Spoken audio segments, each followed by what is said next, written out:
Meeting to order. Please rise for the pledge. I Pledge allegiance to the flag of the United States of America and to the republic for which it stands, one nation, under God, indivisible, with liberty and justice for all.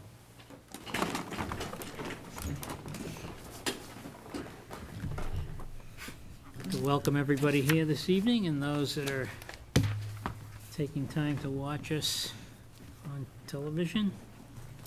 First item on our agenda are the minutes of July 19th, regular and executive sessions. Mr. Prisco.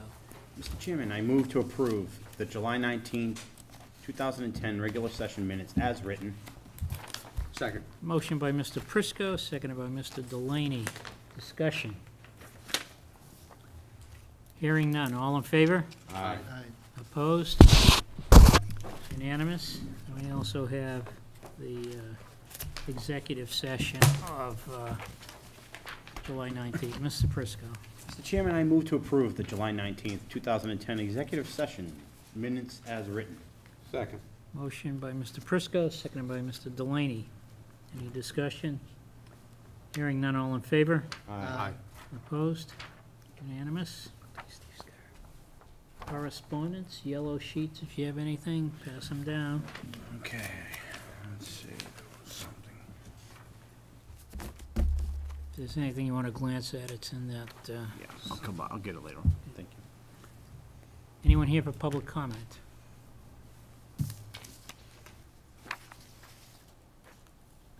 Appointments and reappointments. Mr. Chairman, I move to place in nomination the following name for reappointment as member of the Fiscal Advisory Committee for a term to expire on June 30th, 2012. One opening. Philip Zeising, 17 Sunset Ave. He's an incumbent. Are there any other candidates, Michael? Or is No, that the sir, end? that's the only one. Then I'll call for just a regular vote. I'll second it. Just discussion on it, Tom? Okay. Motion by Mr. Prisco, seconded by Mr. Delaney. Michael, you may know better than I, but ever originally sworn in as a member? I believe he was. Okay, that was the only question I had. He was. Okay, that's all. Okay. On the motion, all in favor? Aye. Opposed? Unanimous. That was an appointment, Steve, that's where we're at. Aye. Is that the only one we have? Yes, sir. That's the only one I had for an appointment. Okay, next item is to approve the cross easement access agreement. This is with Mrs. Smith and the town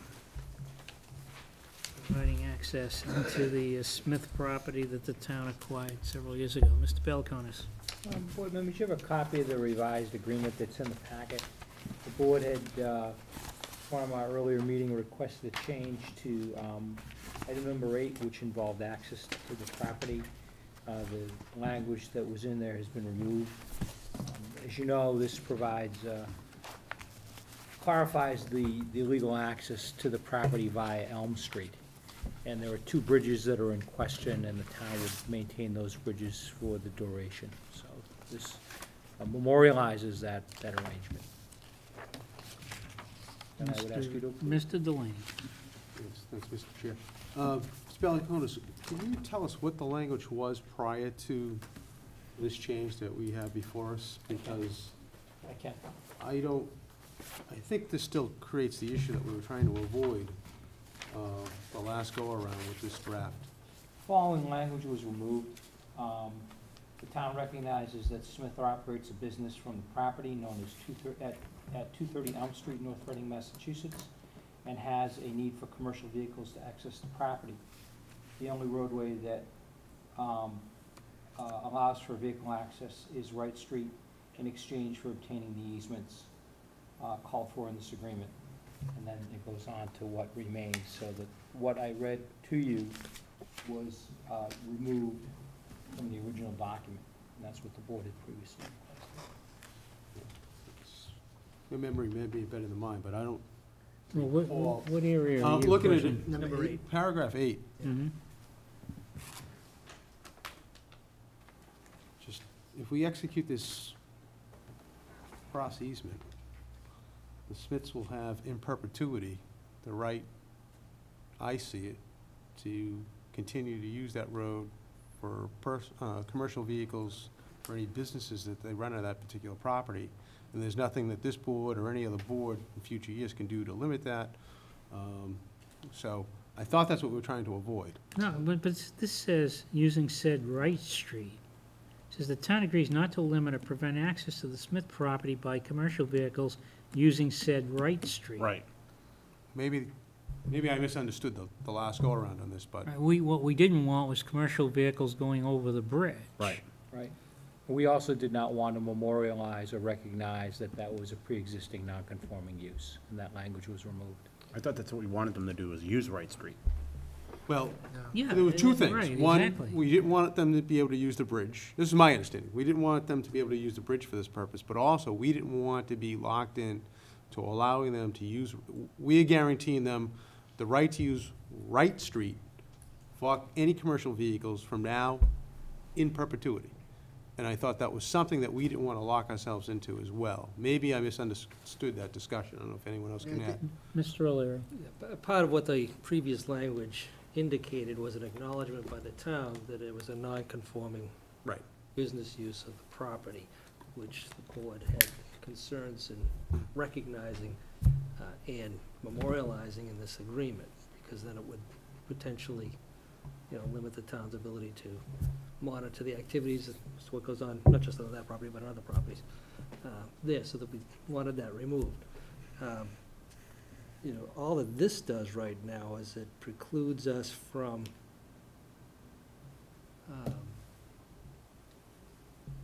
limiting commercial vehicles over Wright Street, not just the Smiths, but anybody else's. Right. Not that we ever considered doing that anyway.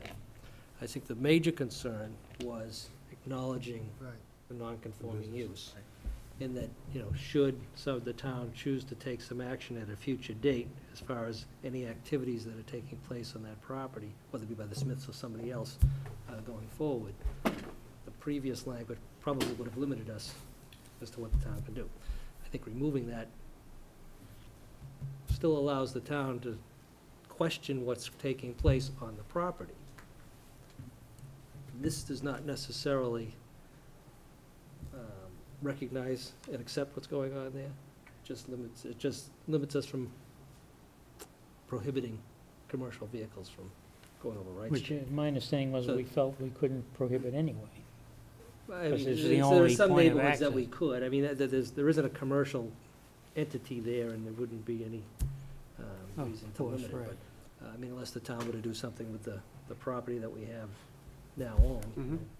or we took it for recreational purposes. Well, no, we just took it anyway.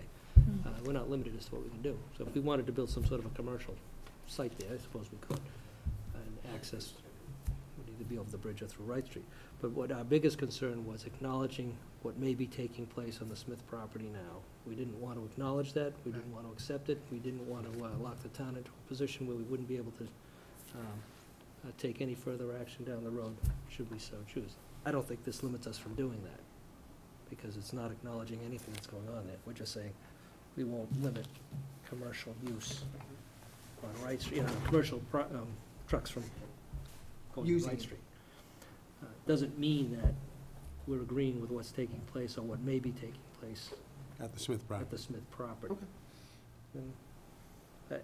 And I have the same issue, but in reading it, it's like, okay, we're saying we're not going to limit access to the property by commercial vehicles. That'd be UPS, that'd be Right.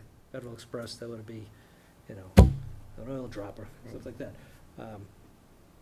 That does not necessarily mean that we're condoning or would condone commercial business Business. operating at that property.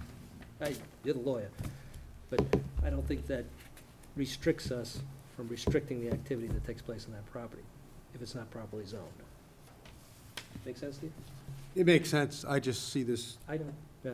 in the future maybe becoming an issue if something does arise concerning that, the use of the Smith property. And I think we can make it clear that, we're not gonna prevent any commercial vehicles from accessing the Smith property. We're certainly not gonna allow commercial activities to take place on the Smith property and give them a license to do so. And this doesn't say that we have to. That's the most important. Jeff? Right, and if, I'm I'm understanding you correctly, and I think I concur with you, Steve, that if there, for whatever reason, we have an issue with their business on the property and there's a cease and desist of some sort,